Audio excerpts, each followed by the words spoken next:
Hello everyone, स्वागत है आपका हमारी एक और रिएक्शन वीडियो पे। तो कल की प्रीलूड का सेकंड एपिसोड आ चुका है, तो उस पर रिएक्शन करते हैं, देखते हैं कैसा है। शुरू करें। 3, 2, 1 चालू। Kashi or Varanasi is said to be the first place was born. It was the idea of like, what if our story ended here? The story is basically between these. So Kashi or Varanasi is said to be the first place where civilization was born in this world, like by the banks of the river Ganga. That's written in a lot of our books and scriptures. It was the idea of like, what if our story ended here? Like if that was the first city, like what if this world now has only one city left and everybody in the world and all the resources and all the major conflict now happens here in Kasi. So that was the setting for Kalki, and now we are in a world where the most life-giving river, the Ganga, is dry, and people in Kasi are just living in just like a very brutal survival of the fittest sort of way, and above them towers the complex. Like maybe you guys have seen in the trailer or something, like this massive mega city sort of structure, like an inverted pyramid that is a kilometer into the sky.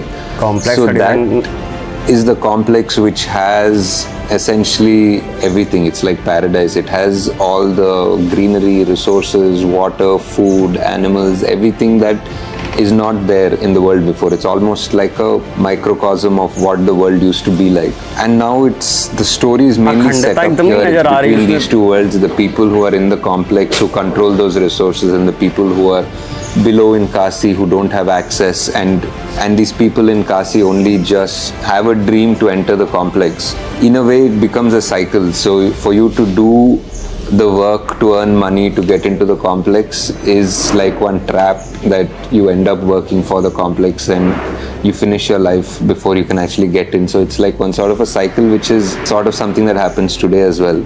Apart from these two worlds, there's also a third world which we call Shambhala. Shambhala is something that we hear in many cultures, like even in Tibetan culture it's called Shangri-La, and every culture has a name which is a mystical land which is hidden from the world, and that's where some people say advanced being, some people say the avatar, some people say many things. Like how the name Shambhala itself is very connected to the myth of Kalki, to the legend of Kalki, because it's said that this is where the final avatar will come.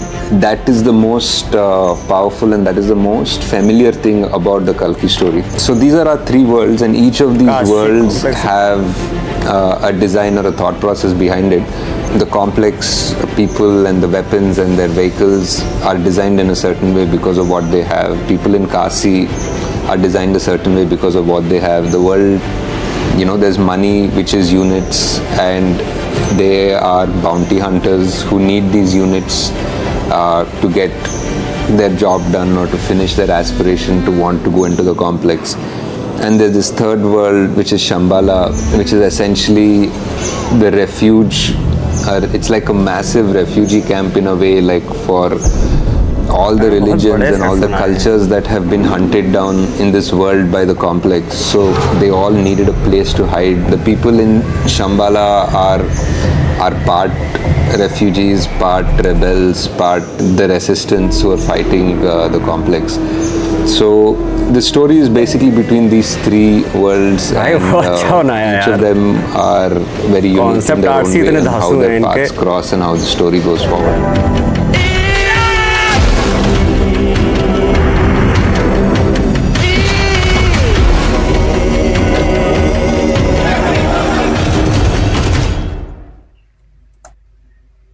Okay, तो इस preload में मतलब उन्होंने basically जो मतलब जैसा कल्कि का फ्यूचर होने वाला है, तो उसमें मतलब जो आखिरी सिटी बची है, मतलब मेजर जो तीन चीज़ें वहाँ रहने के लिए बची हैं, पहला काशी कॉम्प्लेक्स और जो शंभाला के लोग हैं उनकी मतलब लाइफ स्टाइल के बारे में बताया है कि जीने के लिए लोग मतलब बाउंटी हंटर्स हैं कि उन्होंने लाइफ अपनी अगर सर्वाइव करनी है तो ऐसे काम करने पड़ेंगे।